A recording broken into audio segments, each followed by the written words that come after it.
Hello, everyone. Welcome to Winthrop in the World. I'm Paul Baskin, and with us today is our state representative, Jeff Turco. Representative Turco, thank you for coming on. I believe it's your fourth time. We're really grateful for you coming here. It's always great to hear what's going on in Beacon Hill straight from you. Yes. And so maybe if to start, that's as good a place as any. I mean, it's really the beginning of the year, so maybe it's too early to really say what's going on in any real way. But what do you see happening right now? What's the state of, what's the most important thing, I guess, for the people of Winthrop to know that's happening over on Beacon Hill? Yeah, I mean, I would say the two most important things that are happening right now is we're in the very early phases of putting together the state budget for next fiscal year, which begins July 1st. The House will debate that in April, but the Ways and Means Committee is actively working on it, and it's going to be a particularly tough year. The Speaker has cautioned members for months now that once the federal government passed the tax bill last year, that tax bill is going to cost the Commonwealth, because of the way the tax code is coupled with the federal tax code, about $650 million directly. And then there's approximately $1.2 billion to $1.8 billion that we're going to lose from Medicaid funding, Medicare funding, right, which is going to directly impact the budget. And so the Speaker's sort of put us all on notice, say, hey, come to be part of the solution and figure out where we're going to make up almost $2 billion for the budget that begins July 1st. That's number one. And then the other thing that that we're going to focus on is affordability for energy, because the energy prices in this Commonwealth are going to bankrupt the working men and women that are trying to pay the bills to keep their families afloat. Yeah. Okay. So a lot there. So just to start on the budget. So what, maybe can you answer your own question in terms of what could you warn the people of Winthrop, if that's the way to say it, to expect to be maybe different here in terms of what we won't see or people won't see, or in what ways people might be hurt by that? Yeah, I mean, I think a couple things. One is members have been advised don't expect to get earmarks in the budget this year. Okay. So typically each member is allowed to earmark certain projects in their district that are important to the district. I reach out to the town manager in Winthrop, the mayor of Revere, and say what's important, what's time sensitive, that you need specific attention to. I work with my colleague, Senator Edwards, my colleagues, Representative Janino, and we prioritize what we think our district priorities are for Revere and for Winthrop. They've basically told us that the likelihood is, depending where the numbers come out by April, that there'll be no earmarks in the budget, or very little earmarks. So that'll be something that directly impacts the town by the loss of the earmarks. A lot of grant funding will be dried up for the entire Commonwealth. Now, as we've talked about in the past, Winthrop right now, because of the MBTA Communities Act, doesn't qualify for much of it, so we won't lose any money because of that. But that is something that district-wide, for me, including Revere, will potentially see a loss of grant opportunities because of it. One example, the state gaming law, when gaming was passed in the Commonwealth, the legislature put money aside that went to cities and towns immediately surrounding a gaming facility to offset some soft costs that they incur. So the city of Revere last year got about $850,000. This year the Gaming Commission told them, because a lot of that money has been swept out of the Gaming Commission account to help pay for the budget this year, that next year they should expect $150,000. But what about us? Winthrop doesn't get that money, and so I use that as an example of where things are going to be tight all around the Commonwealth.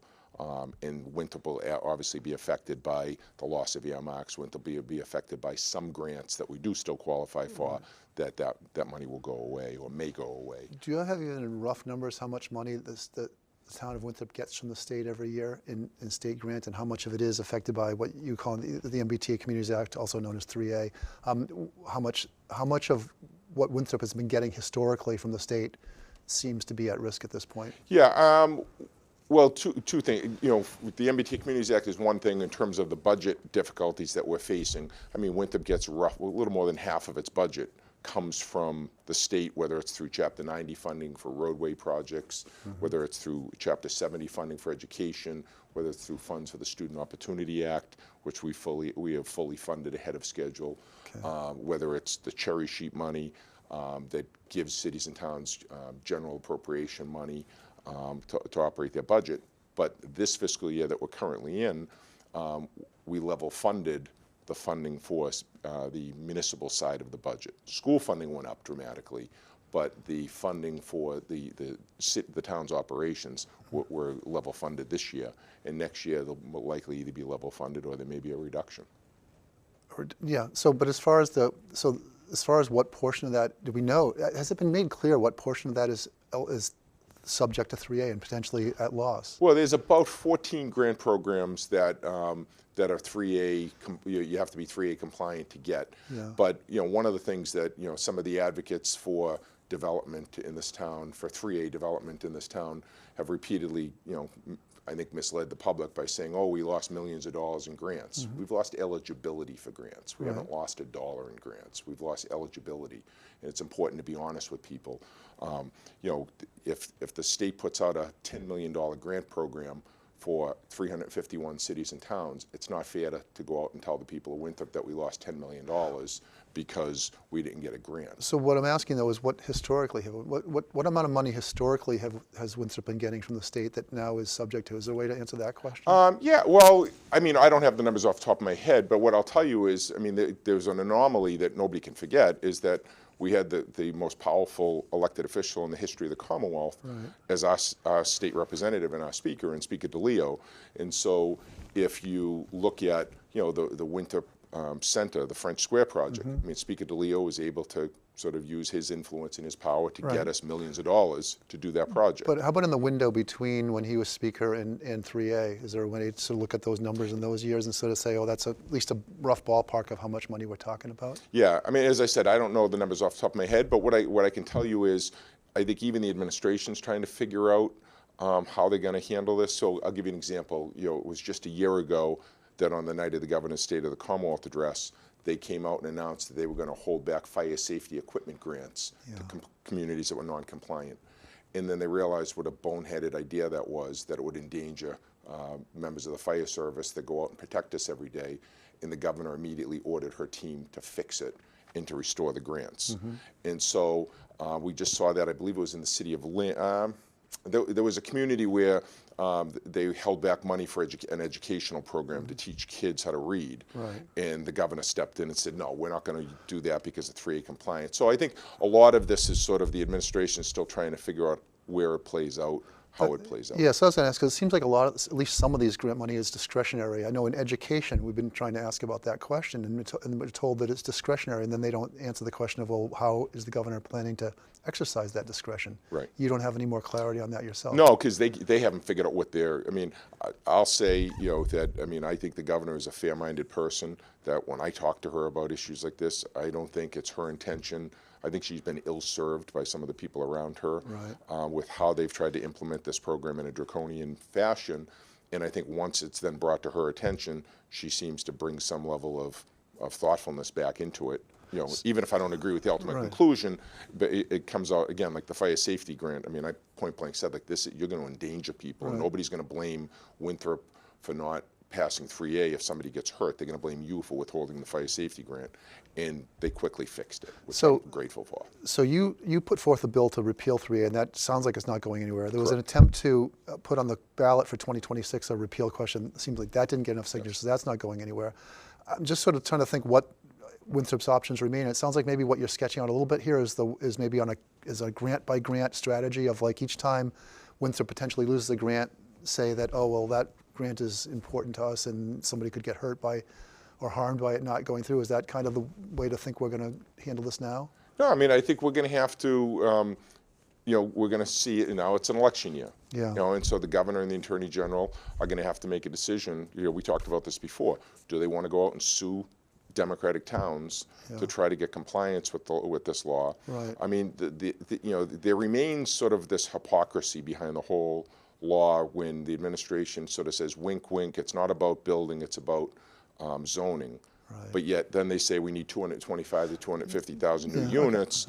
And then they say, but we're going to approve so-called paper compliance plans. I mean, we all know, like, they want the units built. Okay, we've had that debate several times. We can do it, but I mean, but I just want to but I'm sort of thinking more about in terms of a real world strategy and how we're going to handle it here. And that is, we don't seem to know how much money we're potentially going to lose and we don't seem to know how the governor's going to handle it. And we don't seem to even know maybe have a strategy for how to approach this going forward. No, I don't agree with that at all. I think we don't know what the governor's approach is going to be. Certainly, we do know what historically we've received for grants, especially when you take out the anomaly of Speaker DeLeo's great work, Right. and you say, okay, what did we get before he was Speaker? What did we get after he left? Right. Historically, we can look at that, and the town has those numbers. They've talked about them publicly in the Right. last election cycle, Right. and then what the town strategy is going to be decided by the 9 people elected to the Winthrop Town Council, Right. 7 of which were elected on a clear mandate that the town is opposed to 3A. Yeah.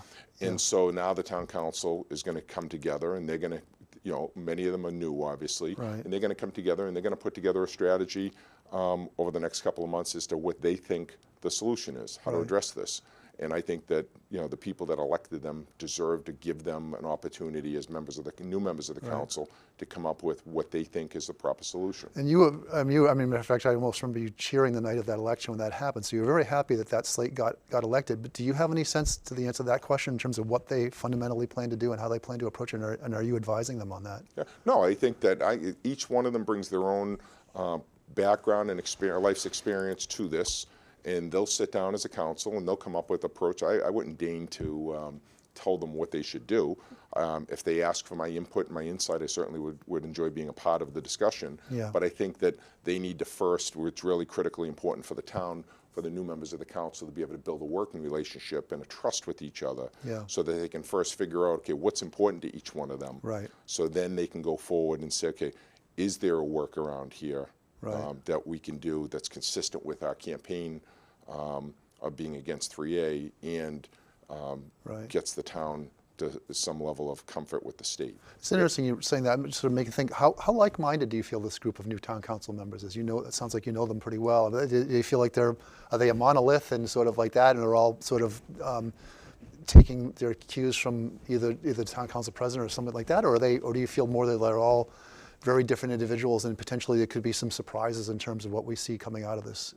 I mean, from my interactions with each of them, I mean, I think each of them come from their own different political backgrounds, their own ideological backgrounds.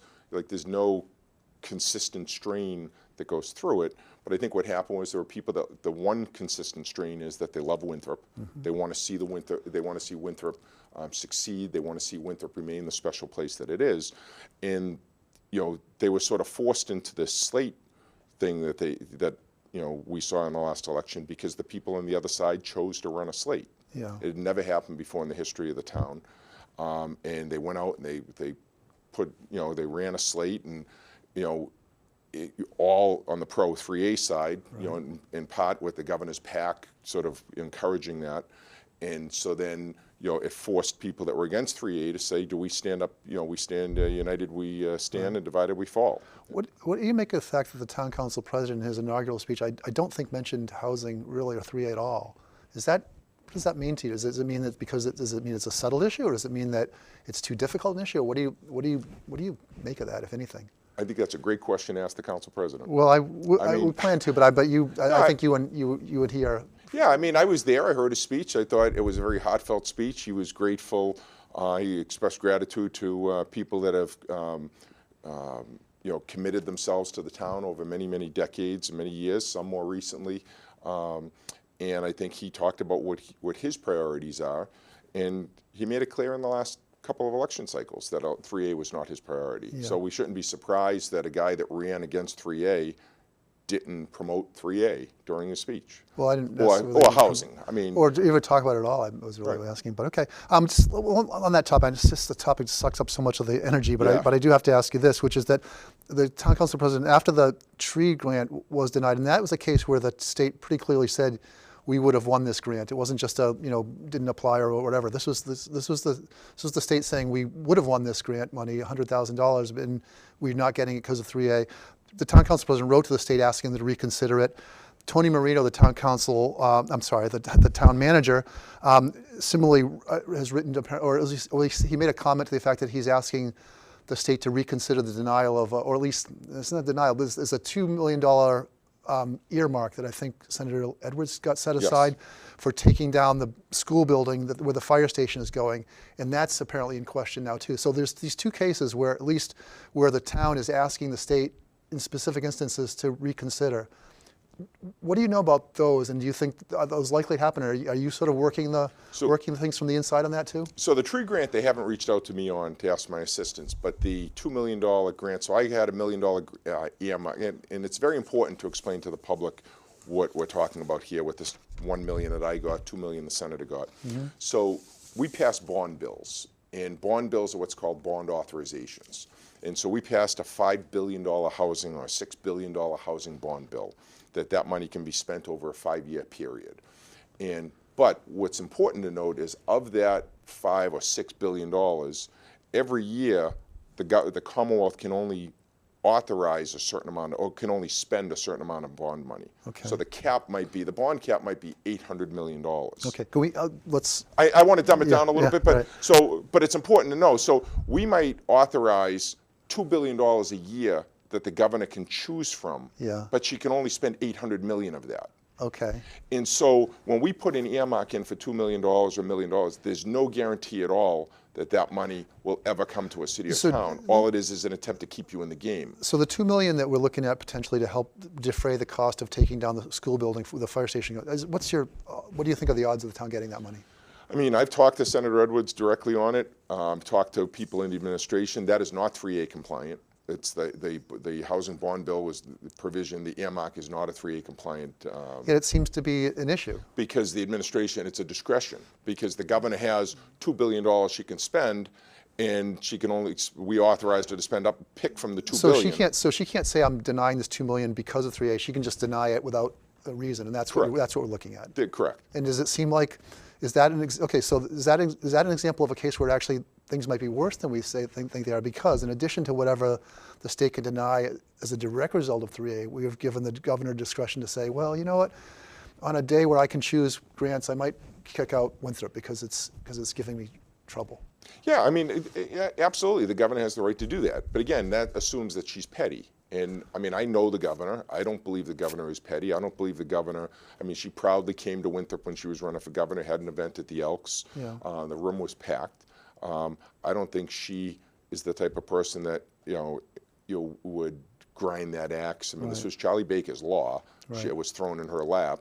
And so, but again, it's important to note, I mean, I have earmarked money in bond bills that deal with building a parking lot out at Euro Beach. There is earmarks for a whole bunch of different things. They sit out there until the bonds are deauthorized in 10 years if the money's not spent. Okay. And so it's important to say, there's difference between budget earmarks and bond earmarks. That's all I want to say. Okay. Well, just on state control, this has certainly brought up the whole question of state control, and yet one of the biggest issues of state control is Prop 2.5.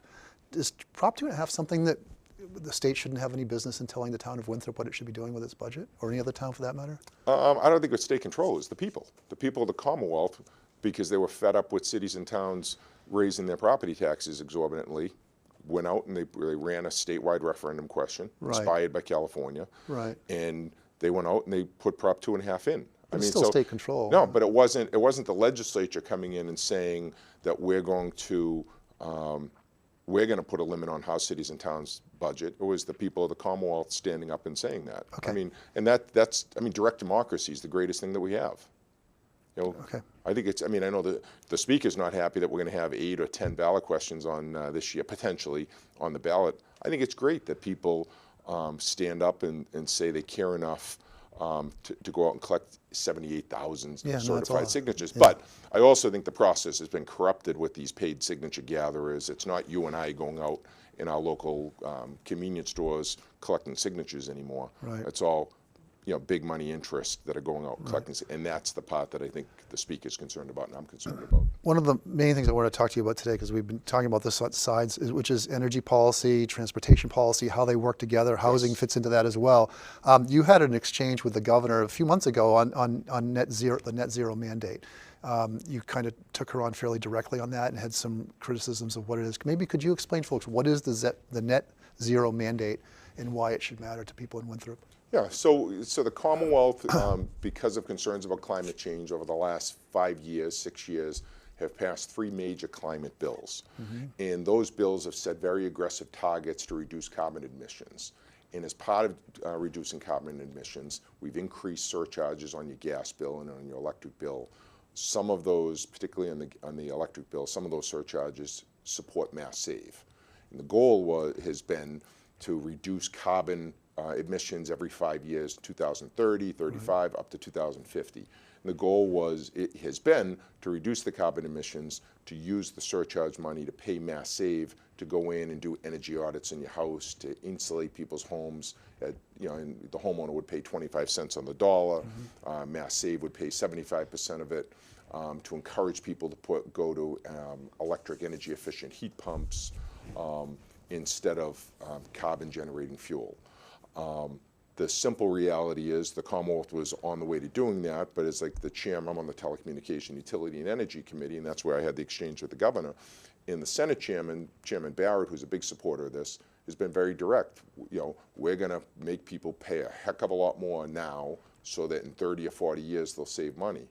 And my frustration is the people that I represent, they don't live in Lexington and Concord, they live in Winthrop and Revere, and they can't afford to be buried with higher electric costs and gas costs for the promise of what tomorrow might bring. Is it fair to say it's just tomorrow? Because there are people who are living in Winthrop and in Revere and other towns around here who are breathing in the air as a result of that and getting sick as a result of it. And there's costs associated with that too. Are you saying completely eliminate, or are you saying to somehow maybe calculate it better to represent the actual harms and benefits that people are experiencing? Is it that? I guess I'm going to ask: is it that blunt that the money being spent on net zero is waste and it's just helping people 30 years in the future, or is there some other way to think of it? No, I think what I'm saying is that energy affordability should be the top priority, because the people that I talk to on a given day in this town that reach out to me and complain about the cost of living in the Commonwealth. They're talking about the cost of utilities. They're talking about just the overall cost of housing, the cost of living in the Commonwealth. Right. And we have made affirmative policy choices over the last 6 years to increase the cost of living for the people that we say we care about. And now that in some of it may have made sense when you had, Massachusetts put a lot of eggs in the basket of robust wind energy. Right. And the federal government has come in on the last year and made it clear that they're not going to approve wind energy projects. And they've made it unaffordable now. And so the large-scale wind projects that we expected to have off of Fall River, the large-scale wind projects that we expected to have off of Nantucket, those things are essentially gone. And so now that we know that's going to happen, we have to say, how do we adjust to accept the new reality? Now, maybe in 3 years when a new administration comes in, we can then go back and revisit it. But it doesn't make sense to continue to bury people with electric. And I showed you before we started the interview, my electric bill for the last 30 days. I got it 2 days ago. Now I have a single-family home in Winthrop. I switched to an all-electric heat pump system like they suggested I do, because I wanted to show that I put my money where my mouth is. I put an electric water heater that was a heat pump water heater. I have an EV that charges. My electric bill for my single-family home was $1,960.09 for the month. Right. It is unaffordable for people, and we can't get people to go to, and that's was my frustration with the governor, saying you can't get people to go green if it's going to bankrupt them. Right. And so if it's that important to the Commonwealth, let's stop putting the burden on the ratepayer, and let's have the Commonwealth eat some of the cost directly. Let's make it a budget priority. But we don't. What we do is we jack up people's electric and gas bill. Well, what would the Commonwealth eating some of the cost mean? Wouldn't that also be on us too? Would be a part of our tax regulation. So we have a $65 billion budget every year. Right. Let's say we're going to put $1 billion or two. We spend about $5 billion on mass save. Okay. Well, let's say, okay, we're going to use a portion of the millionaire's tax, or we're going to use a portion of our budget. We're going to start ramping up and using tax money to pay for it, because that would then result in, you could eliminate some of the surcharges. Well, wouldn't that have the result of the general taxpayer subsidizing high energy users? Well, what it would do is it would be the general taxpayer would be supporting the Commonwealth's long-term process. Yeah. I mean, the long-term goal of reducing carbon emissions. Right. So you support the goal of reducing carbon emissions, you just want to see it done differently? Is that the way to think of it? Yeah. Oh yeah, I don't have a problem with, I think it's a laudable goal. I don't think we're truthful with people when we talk about if Massachusetts shut down every factory, shut off every piece of electrical equipment today, it would have zero effect on overall climate issues. It's not something we're going to solve here in the Commonwealth. It's a worldwide problem. Right. And you're not going to go until, the largest expansion of carbon emissions in the world remains in China and in Africa, and you're not going to go until those countries in Africa and in China will stop expanding your economies. We've already benefited from what we've done. We want you to stop and stay where you are. But if everybody says that, then nobody gets it done, right? Don't we all have to sort of do some work locally and sort of trust, if that's the word to use, that the rest of the world, China is, as I understand, their EV numbers are like through the roof, right? Oh yeah, of course. Yeah. But how's the power created for the EVs? It's from the fact that they're adding, look up how many new coal plants China's building every year. Mm-hmm. It's so they're powering the EVs with coal plants. Yeah. Okay. And so yes, the cars aren't producing carbon, but in order to quench the insatiable appetite for power, what's happening? But we talked about earlier again. We're going to see these data storage centers, the AI centers. Yeah. Those things are drawing huge power. In fact, I just read, I think it's Meta. Mark Zuckerberg's company, they're going to try to build, I think it's a nuclear power plant, next to one of their data center sites, because the need for power is so great that the grid can't handle it. So they're seeking permission to build a nuclear plant. So is there a way, jumping around a little bit, China, I thought China was also leading in solar panel production too, but maybe I don't know. But but on the power plants, if this is a situation where these sort of discrete AI centers are doing it, isn't there a way policymakers like as yourself could say, like in Massachusetts could say, well, that's fine if you want to go build a big AI center out, and I guess somewhere in Western Mass they're doing one, and say that you can do that, but you have to figure out your own power because you can't. I know there's been analyses that show that the reason why this is disproportionately harmful to people here in Winthrop and elsewhere is because you sort of pay uniformly for all these levels of transmission and generation and stuff. It's complicated, but anyway, the point being is there a way to solve it so that you could just sort of say we welcome a company coming to Chicopee or Leominster or whatever they're doing it, do it, but you need to figure out your own power options. Is that?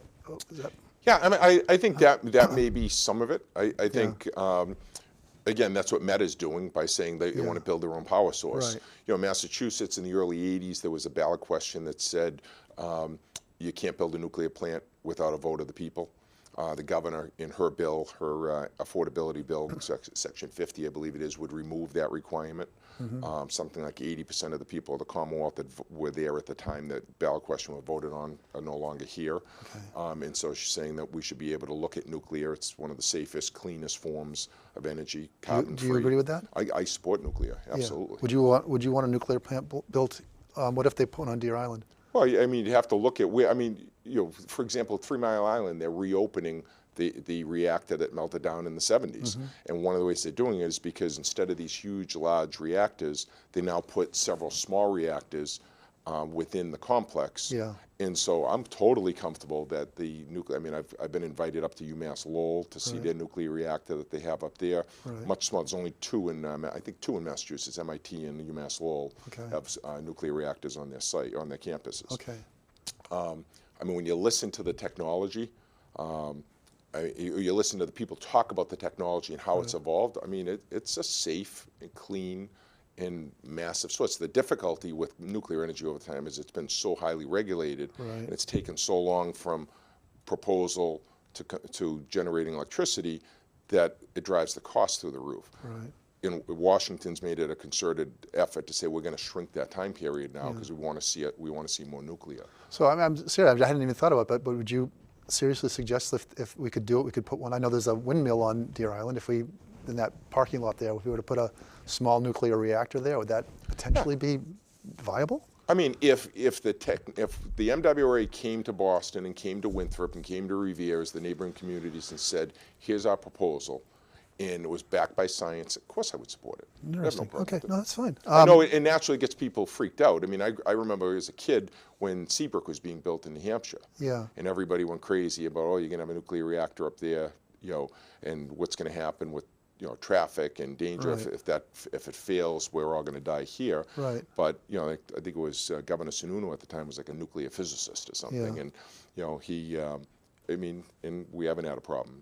Well, and it reminds me, our current U.S. Senator was a representative time, and that is where he made his name in a lot of ways, was on nuclear power and opposing the plant at Seabrook. I recall it in his office in D.C. He has a big picture of the Seabrook plant and warning signs about it. Have you talked with Senator Markey about this? No.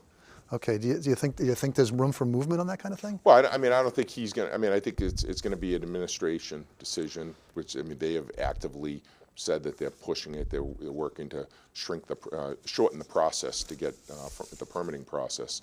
And Yeah. I mean, I think that's the whole regulatory state. Yeah.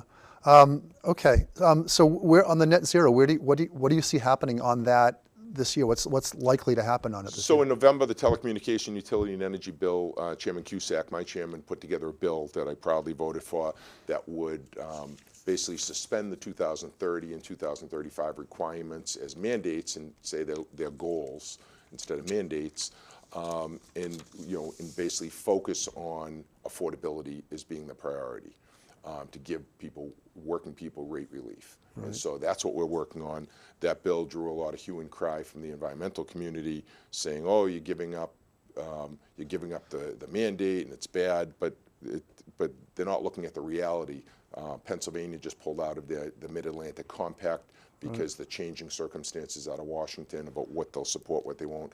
Governor Hochul in New York supported after years of fighting pipelines, signed off on a pipeline in New York and has modified some of the New York schools. There's a simple reality that there's nobody that's credible in the Commonwealth that says we can meet the 2030 or 35 goals without the wind energy that we had put our eggs in that basket. Yeah. And because of that, we have to face the reality. The law right now allows environmental groups to sue the Commonwealth if we don't meet those goals. Right. So we can either wait until 2030, everybody acknowledges we can't meet the goals, continue to hurt people with higher rates, utility rates, and then get hurt even more by getting sued by environmental groups who will then profit off the fact that we all know that Washington has interfered with our ability to comply. So it's a super complicated topic, and you were able to show me in your hand your electric bill. So you can see in your hand your electric bill, but you don't see in your hand maybe is other costs that are resulting from this. For instance, there was an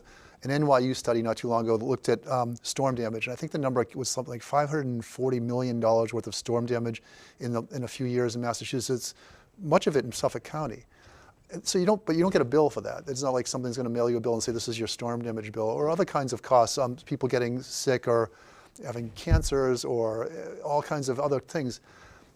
What do you do about the fact that it's easy to see the bill for the electricity, but much more difficult to see the costs that are accruing to us from the use of this kind of power? Is there some way of helping people make an assessment that combines these things? Yeah, I mean, I think that's my job as a policymaker, is to try to engage honest discussion with constituents to let them know, like, look, affordability is my top priority. How do we lower gas and electric rates?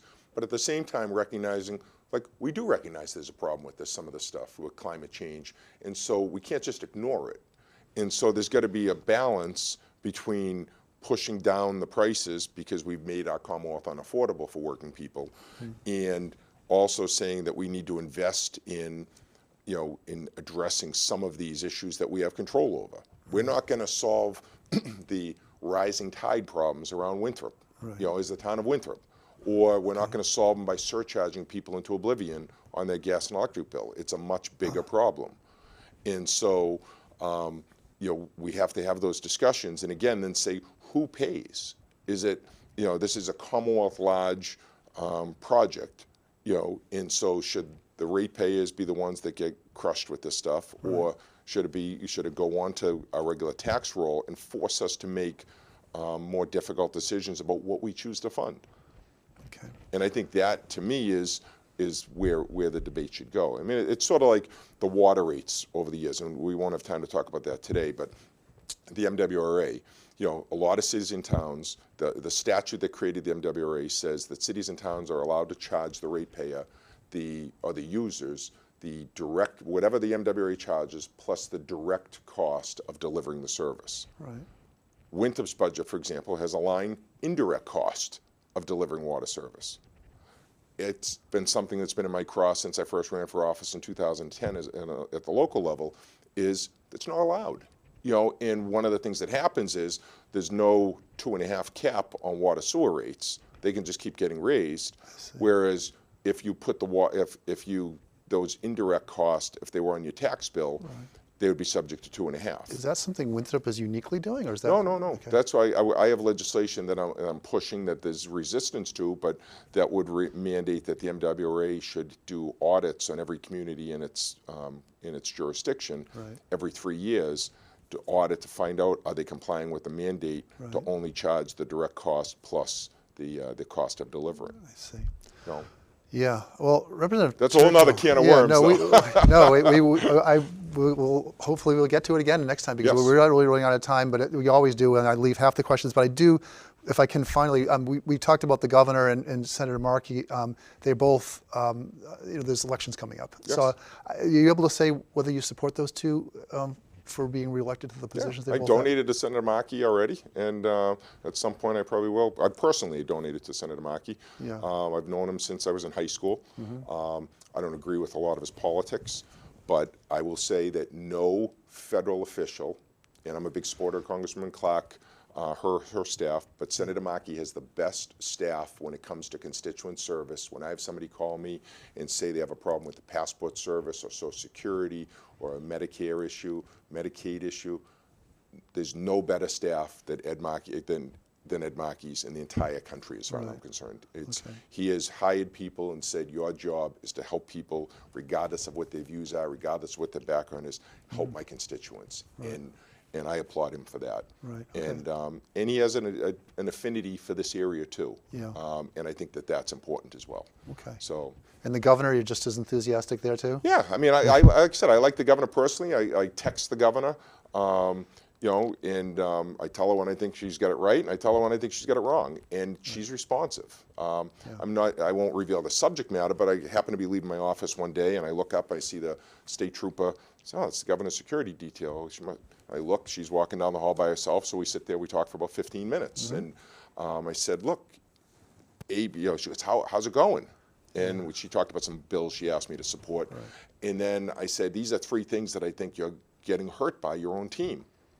The very next day, I had 3 different agencies call me to say, how do we fix this? Really? Like, she is responsive, and I think, unfortunately, a lot of my supporters will think that, oh, she's spending all this money on migrants. It wasn't Maura Healey didn't come into being governor asking to spend billions of dollars on migrants. Joe Biden and Alejandro Mayorkas, Mayorkas in particular, as far as I'm concerned, betrayed the country by opening the border, letting millions of people come in. And they handed Massachusetts, they handed New York, they handed Illinois, they handed Texas. We had 20,000 people coming in, 20,000 families come in, and they gave us $2 million to pay for it. Cost us $1.3 billion. The governor didn't ask for that, but she worked to try to come up with a solution. Was her solution always perfect? No. But I think, I've said this to people, there's no bigger supporter of public safety in my lifetime, other than Ed King, than Maura Healey. Her support for law enforcement, her support for fire safety is unparalleled, again, since Ed King. And people are surprised when I tell them that. But if you listen to her talk about the military, you listen to her, the National Guard. I was at a ceremony where we honored I think it's the 375th anniversary of the founding of the Guard. You listen to her talk with the passion about people in their service to the military and public safety. It's just, you say, she's worthy of support because of that. Yeah, okay. A lot more to talk about. Yes. Representative Turco, thank you for the time today. My pleasure. Good to see you. Thank you.